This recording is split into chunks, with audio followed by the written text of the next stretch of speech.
ఇక మచిలీపట్నం పార్లమెంట్ సెగ్మెంట్కి వస్తే అందులో చాలా ఇంపార్టెంట్ సెగ్మెంట్లు ఉన్నాయి, అసెంబ్లీ సెగ్మెంట్లు.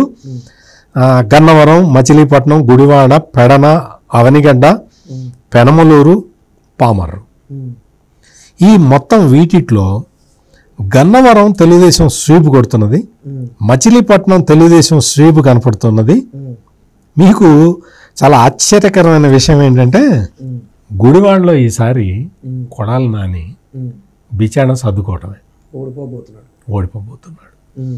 క్లియర్ కట్గా నిన్నటి వరకు కూడా చాలామంది చాలా సర్వేలలో ఏం చేస్తున్నారంటే కొడాలి నాని పేరు వినంగానే ఈయనేదో టఫ్ క్యాండిడేట్ గెలుస్తాడని అన్న ఒక భ్రమలో వాళ్ళ అంచనాలన్నీ తప్పు అంచనాలు వేస్తున్నారు.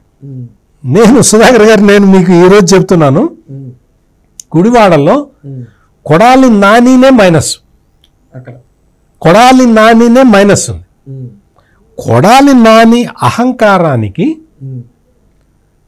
మీకు ఒక విషయం చెప్తాను, అంటే వైసీపీకి ట్రెడిషనల్ ఓటు బ్యాంకు కూడా కొడాలి నానికి వేయట్లేదు.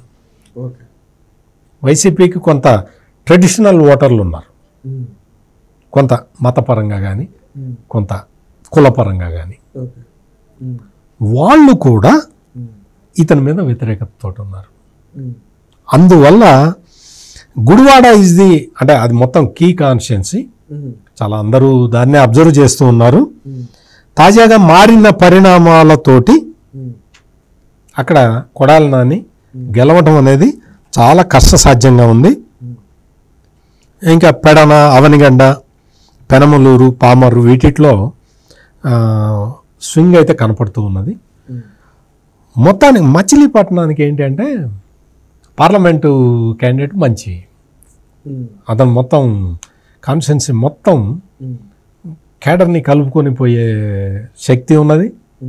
ఆయన ప్రభావం మొత్తం ఆయన జనసేన మీద పోటీ చేస్తున్నా కానీ పాత వైసీపీ క్యాండిడేట్ కాబట్టి వైసీపీ ప్యాకెట్లు ఎక్కడున్నాయి అనేది క్లియర్ కట్గా తెలిసిన వ్యక్తి కాబట్టి ఆ ప్యాకెట్ల మీద వర్కౌట్ చేస్తున్నాడు.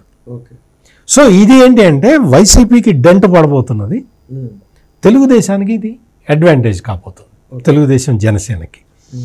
మచిలీపట్నం వరకు జనసేన క్యాండిడేట్ పార్లమెంట్కి గెలవటమే కాకుండా అసెంబ్లీలో కూడా వీళ్ళందరినీ బయటపడేస్తున్నాడు.